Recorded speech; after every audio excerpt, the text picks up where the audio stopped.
वक्रतुंड महाकाय सूर्यकोटि समप्रभ निर्विघ्नं कुरु मे देव सर्वकार्येषु सर्वदा।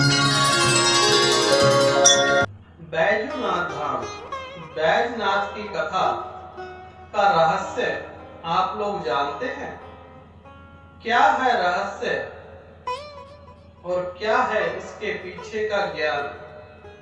आज इसी पर चर्चा को ध्यान पूर्वक इस कथा को सुनिए। किस प्रकार से बैजू धाम की स्थापना हुई और रावण ने स्थापित किया शिवलिंग। यूं कहें कि कैलाश पर्वत से तो ले आया रावण, लेकिन लंका ना ले जा सका। क्या रहस्य है, जानना चाहते हैं? बहुत दिलचस्प कथा है। एक समय की बात थी कि रावण, आप लोग जानते ही हैं कि रावण के जितना ज्ञानी ध्यानी,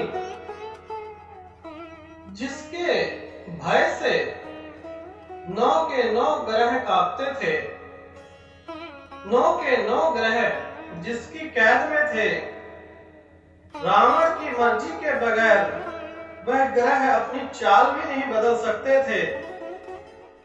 वह रावण कितना ज्ञानी होगा।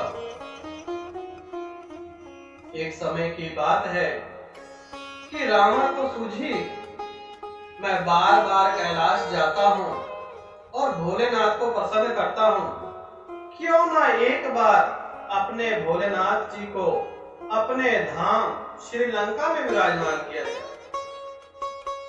यह सपना लेकर वह कैलाश पर्वत गया।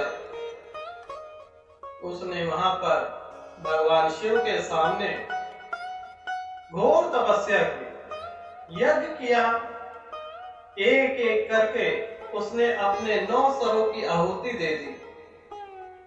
जैसे ही 10वें सर की आहुति देने लगा, वैसे ही महादेव प्रसन्न हुए और कहा कि रावण, ये क्या कर रहे हो?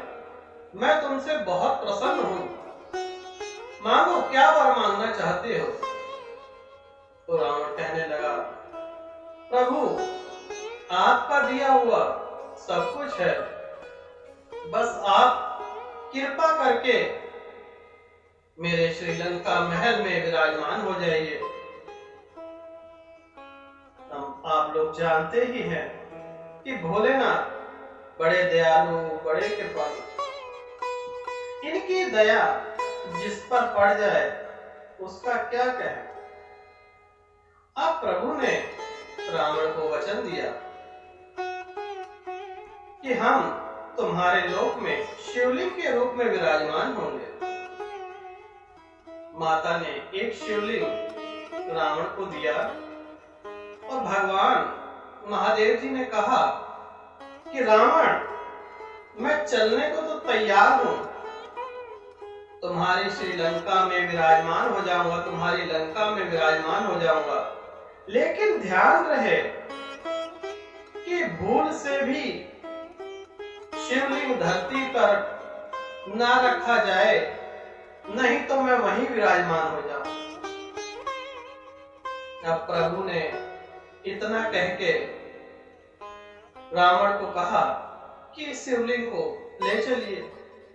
देवतागण बहुत परेशान हुए और कहने लगे कि अगर रावण ने भगवान को लंका में विराजमान कर दिया तो यह दुर्भाग्य होगा और देवताओं गणों का क्या होगा। अब इस बात से सारे देवगण परेशान हुए। सारे देवगण विष्णु भगवान के पास पहुंचे, कहने लगे कि महादेव जी श्रीलंका में विराजमान होने जा रहे हैं, इसका तोड़ बताइए।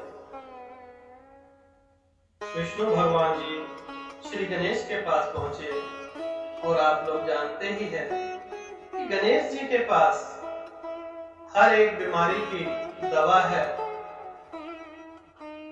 तो विष्णु भगवान और सभी देव पहुंचे और कहने लगे कि अब आपको अपने पिताजी की रक्षा करनी है, क्योंकि वह श्रीलंका में विराजमान होने जा रहे हैं। गणेश भगवान कहने लगे, वायुदेव, आपकी थोड़ी मदद चाहिए होगी। आप रावण के पेट में जाइए, लघु शंका पैदा कीजिए। और भगवान श्री गणेश ने एक चरवाहे का रूप धारण किया। जिस प्रकार से चरवाहे ने गायों को लेकर जंगल भ्रमण पे निकले, वायु मार्ग से रावण श्रीलंका के लिए निकला। लेकिन जब वायुदेव ने रावण के पेट में घुस गए, तब रावण को लघु शंका ले नीचे उसने अपना वाहन उतारा। वाहन उतारते ही वहां पर श्री गणेश भगवान, जो एक चरवाहे के रूप में वहां पर उपस्थित थे, उनको देखकर कहने लगा कि हे चरवाहे, इस शिवलिंग को पकड़ के रखना, भूल से भी यह धरती पर न लगे। अब भगवान श्री गणेश बाल अवस्था, आप लोग जानते ही हैं, नाटक करने लगे और कहने लगे कि रावण, मैं तुम्हारा गुलाम नहीं हूं जो तुम्हारी आज्ञा मानूं। तब रावण कहने लगा, क्या तू मुझे जानता नहीं है? मैं कैलाशपति रावण हूं।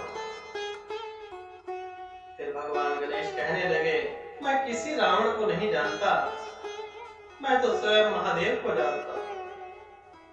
तब रावण ने कहा, अगर महादेव को जानते हो तो महादेव का यह चिन्ह, इसी की रक्षा करनी है तुम्हें, भूल से भी धरती पे न रखा जाए। अब श्री गणेश भगवान के हाथ में रखकर रावण लघु शंका के लिए निकल गए और भगवान ने जय श्री गणेश कर शिवलिंग को वहीं स्थापित किया। वह स्थान आज बैजू धाम के नाम से प्रसिद्ध है। पहले तो ये बिहार में था, आज बिहार के बंटवारे के बाद झारखंड में स्थापित है। 12 ज्योतिर्लिंग में से एक है बैजू धाम, बैजनाथ धाम। यह कथा आप लोगों को सुनकर कैसा लगा? आप लोग जानते हैं कि जब श्री गणेश भगवान ने वहां पर शिवलिंग की स्थापना की, तो सारे के सारे देव आए। उन्होंने महादेव जी से प्रार्थना की कि आप इस ज्योतिर्लिंग में समाये और समस्त संसार का कल्याण करें। सबने भगवान की प्रार्थना की। भगवान श्री गणेश के द्वारा सर्वप्रथम वहां पे पूजा अर्चना की गई, अर्थात काफी देर तक वहां पर प्राण प्रतिष्ठा की गई। भगवान विष्णु, जो इस संसार के पालनहार भी हैं, और भगवान ब्रह्मा जी, तीनों लोक के स्वामी, सभी आए और सभी ने प्राण प्रतिष्ठा की। तभी से विराजमान है बैजूनाथ धाम। कोई भी आपको कष्ट हो, कोई बीमारी हो, जिसकी समस्या का कोई हल ना निकले, तो दर्शन करें मेरे महादेव बैजू धाम के। आपके सभी पाप धुल जाएंगे।